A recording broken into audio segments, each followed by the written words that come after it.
नमस्कार दोस्तों, स्वागत है आपका मेरे चैनल केटीपी क्लासेज में। दोस्तों, आज हम बात कर रहे हैं कक्षा 12 के राजनीति विज्ञान विषय के दूसरे अध्याय के अंतिम बिंदु शॉक थेरेपी।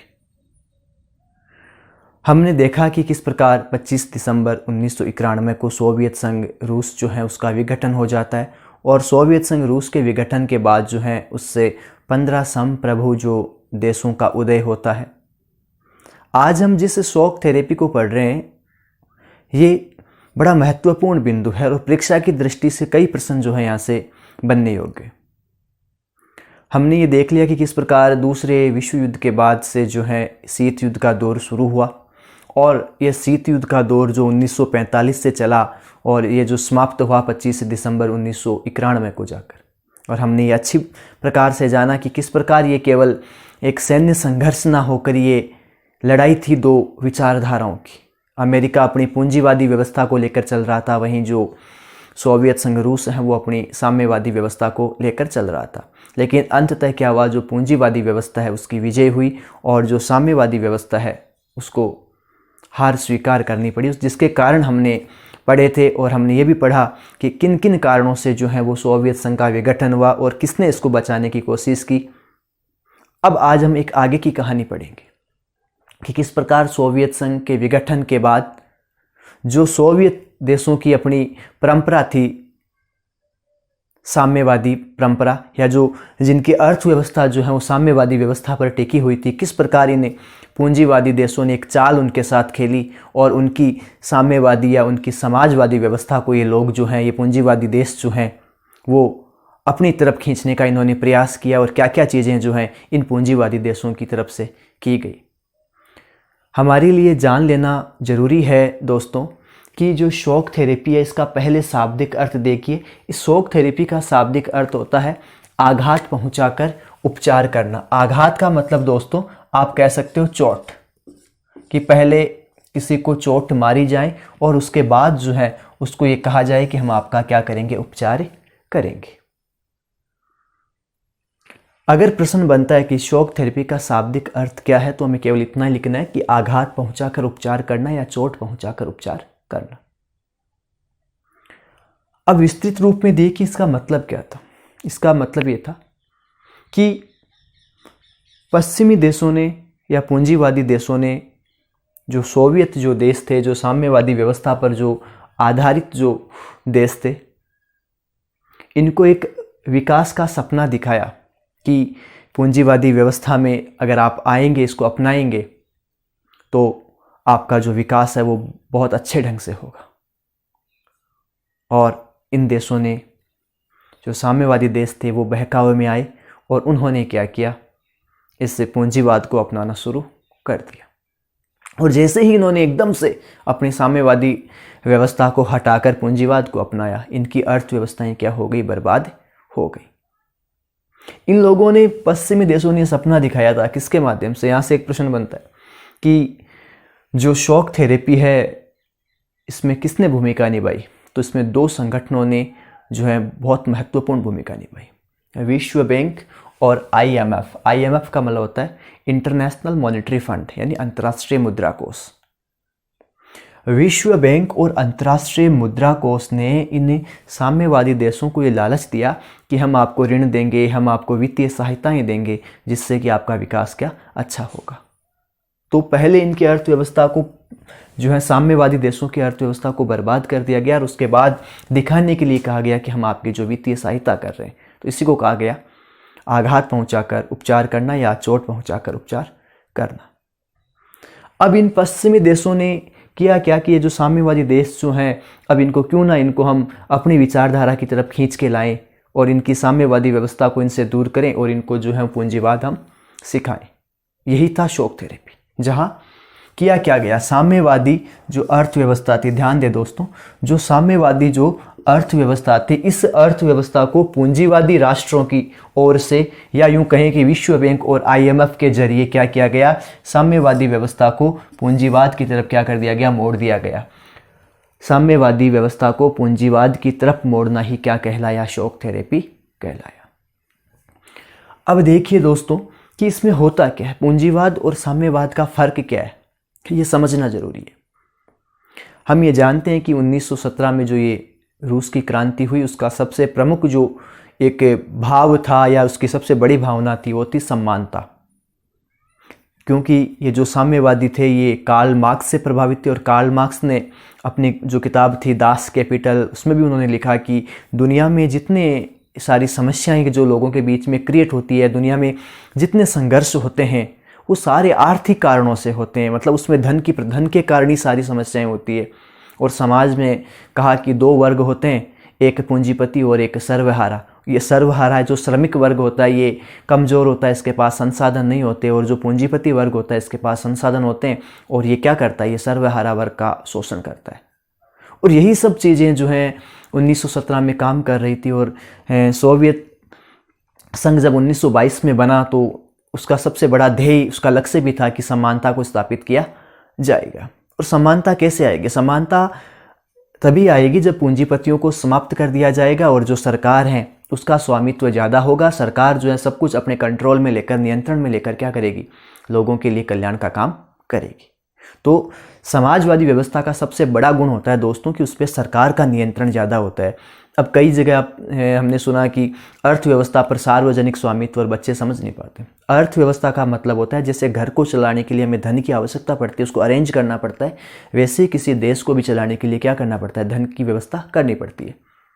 जैसे घर में पैसे आते हैं जाते हैं, उसी प्रकार एक देश के अंदर भी जो ये अर्थ का, जो धन का एक संपूर्ण चक्र चलता है, आना और जाना, उत्पादन होना, आयात निर्यात, तो ये सब चीज़ें जो हैं किसी भी राष्ट्र के अंदर जो वित्तीय चक्र होता है वो उसकी अर्थव्यवस्था होती है।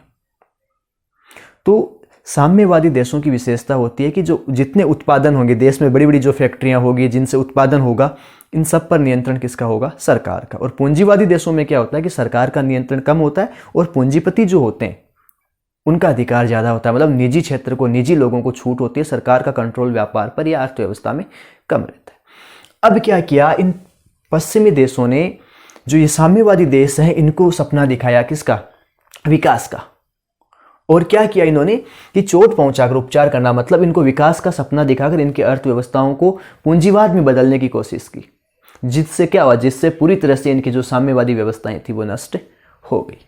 अब इसमें क्या हुआ कि सार्वजनिक स्वामित्व के स्थान पर निजी स्वामित्व को, यहां से प्रश्न देखिए किस प्रकार बनेगा, प्रश्न बनेगा कि शॉक थेरेपी जो है उसके बिंदु क्या थे, या शॉक थेरेपी की विशेषताएं क्या होती है।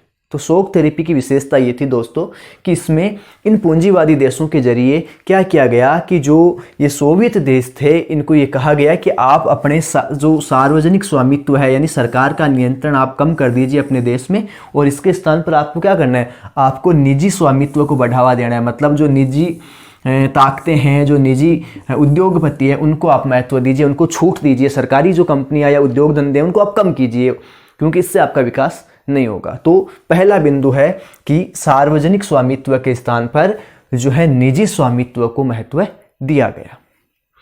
अगला है सामूहिक जो फार्म है उसके स्थान पर निजी फार्म शुरू है। फार्म का मतलब होता है दोस्तों कृषि। फार्म का मतलब क्या होता है दोस्तों, कृषि। क्योंकि जो साम्यवादी व्यवस्थाएं होती है उनकी एक पहचान होती है कि वो सहकारिता पर काम करते हैं, सबके भले के लिए काम करते हैं, सरकार सबको साथ लेके चलती है। लेकिन अब क्या हुआ, क्योंकि पूंजीवाद को अपनाने जा रहे थे तो क्या किया, सामूहिक कृषि के स्थान पर अब जो है वो निजी कृषि को क्या कर दिया गया, शुरू कर दिया गया। कृषि को भी निजी हाथों में दे दिया गया। अगला बिंदु है मुक्त व्यापार को महत्व है, क्योंकि साम्यवादी जो देश होते हैं वो थोड़े वैश्वीकरण से दूर रहते हैं। लेकिन पूंजीवाद के सब, अब हम यहाँ से आप समझें कि ये जो वैश्वीकरण जो हुआ या 1991 में जिसको हमने उदारीकरण कहा हिंदुस्तान के लिए, इसका मतलब क्या था। उदारीकरण जो है वो वैश्वीकरण का ही एक भाग है। और ये वैश्वीकरण कहाँ से आया, वैश्वीकरण आया पूंजीवादी देशों की ओर से।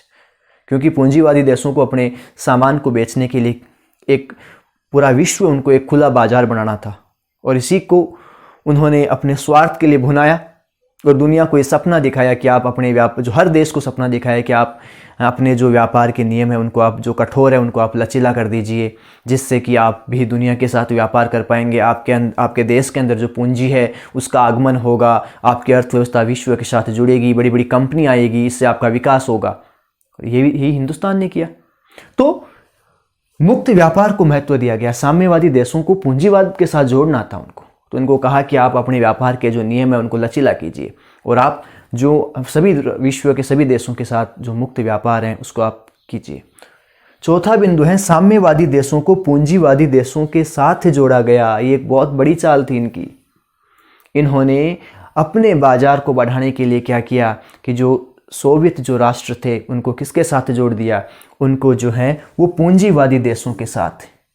इससे एक बात निकल कर आती है, पहले ये भ्रम था इन्हें साम्यवादी देशों को कि हमारा जो साम्यवादी देश है उनके बीच जो व्यापार है वो बढ़ेगा, लेकिन पूंजीवादी देशों ने क्या किया, साम्यवादी देशों के बीच के व्यापार को बर्बाद कर दिया और इन्होंने हर एक देश को जो है वो अपनी तरफ जोड़ लिया, जिससे कि पूंजीवादी देशों को एक रास्ता मिल जाए अपने माल को बेचने के लिए। अंतिम बिंदु है दोस्तों, पश्चिमी देश जो है वैश्विक मार्गदर्शक की भूमिका निभाने लगे।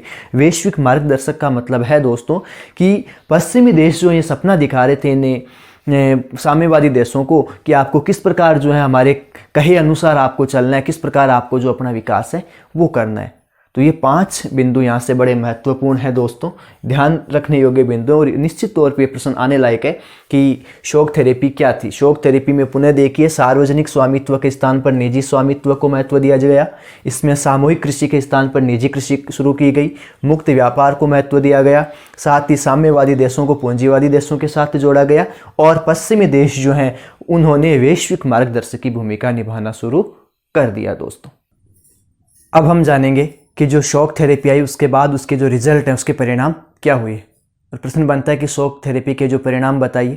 तो हमने देखा कि शॉक थेरेपी से हुआ क्या। पहला इसका परिणाम आया कि जो साम्यवादी अर्थव्यवस्था है वो बर्बाद हो गई दोस्तों। बर्बाद कैसे हुई, क्योंकि जैसे ही सरकार का जो स्वामित्व था यानी सार्वजनिक स्वामित्व था उसको एकदम से निजी हाथों में सौंपा गया, तो अब जो है अर्थव्यवस्था को सरकार निर्देशित नहीं कर रही थी। सरकार का जो निर्देशन, सरकार का जो नियंत्रण था वो अर्थव्यवस्था से क्या हो गया, समाप्त हो गया। और सोवियत जो व्यवस्थाएं थी, जो अर्थव्यवस्थाएं थी, उसका पहला हाल ये हुआ दोस्तों कि शॉक थेरेपी से साम्यवादी अर्थव्यवस्थाएं जो बर्बाद हो गई और औद्योगिक ढांचा बर्बाद हो गया। औद्योगिक ढांचा बर्बाद होने का कारण ये था कि अब जो है वो सब कुछ निजी हाथों में सौंप दिया गया था। और 90% जो बड़े उद्योग थे दोस्तों उनको औने पौने दामों में, औने पौने यानी बहुत ही कम, जो बड़े बड़े महत्वपूर्ण उद्योग थे सोवियत संघ रूस के, उनको बहुत कम दामों में जो है वो सीधा निजी हाथों में बेच दिया गया। जो महत्वपूर्ण, जो अधिक लागत वाले उद्योग थे उनको कौड़ियों की दामों में जो है वो निजी हाथों को सौंप दिया गया। और यहीं से प्रश्न बनता है दोस्तों कि इसी को कहा जाता है विश्व की सबसे बड़ी गैरेज सेल। ध्यान देना है दोस्तों, ये प्रश्न बन सकता है कि गैरेज सेल जो है इसका मतलब क्या है। गैरेज सेल का मतलब है दोस्तों कि जो रूस के जो बड़े बड़े उद्योग थे उनको शॉक थेरेपी के दौरान बहुत ही कम लागत में या बहुत ही कम दामों में निजी हाथों को बेच दिया गया, जिसको दुनिया की सबसे बड़ी गैरेज सेल इसको कहा गया। इससे क्या हुआ कि रूसी जो मुद्रा है रूबल, रूस की जो मुद्रा रूबल थी दोस्तों उसका महत्व कम हो गया, उसकी वैल्यू गिर गई। रूसी मुद्रा जो है उसकी जो कीमत है, रूसी वैल्यू जो है, मुद्रा की वैल्यू गिर गई। और इससे क्या हुआ, जैसे ही रूसी मुद्रा जो है, रूस की मुद्रा रूबल की वैल्यू गिरी, वहाँ एकदम से मुद्रास्फीति बढ़ गई। और मुद्रास्फीति बढ़ने का मतलब है कि उनकी जो है लोगों की जो जमा पूंजी थी, लोगों के पास जो पैसा था उसका महत्व भी क्या हो गया, कम हो गया। महंगाई एकदम से बढ़ गई। और इससे क्या हुआ कि जैसे जैसे निजीकरण बढ़ा रूस में खाद्यान्न संकट पैदा हो गया। रूस का जो सकल घरेलू उत्पाद था, जो 1989 में जो रूस का सकल घरेलू उत्पाद था दोस्तों, वो 1999 में जो है, मतलब 10 साल पहले जो रूस का सकल घरेलू उत्पाद था उससे भी रूस 1999 में जाके पिछड़ गया। मतलब 10 साल जो रूस है वो पीछे हो गया दोस्तों। और निजीकरण जैसे ही इन व्यवस्थाओं में आया, यहाँ आर्थिक असमानताएं बढ़ गई। पूंजीपति जो हैं वो हावी होने लगा और जो मध्यम वर्गीय या जो गरीब तबका है वो और ज़्यादा गरीब हो गया। तो ये थे शॉक थेरेपी के परिणाम। पुनः देख लेते हैं। शॉक थेरेपी के कारण साम्यवादी अर्थव्यवस्था बर्बाद हो गई, औद्योगिक ढांचा बर्बाद हो गया। 90% उद्योग जो थे, महंगे उद्योग जो थे, बड़े उद्योग जो थे, उनको बहुत ही कम दामों में निजी हाथों को बेच दिया गया। रूस की जो मुद्रा रूबल थी उसका मूल्य गिर गया, मुद्रास्फीति यानी महंगाई बढ़ गई, खाद्यान्न संकट पैदा हो गया और आर्थिक जो असमानताएं थी वो रूस में पैदा हो गई। मैं उम्मीद करता हूं दोस्तों कि ये आपके समझ में आया होगा और परीक्षा की दृष्टि से जो है ये मैं पुनः कह रहा हूं कि बहुत ही महत्वपूर्ण ये भाग है दोस्तों। धन्यवाद।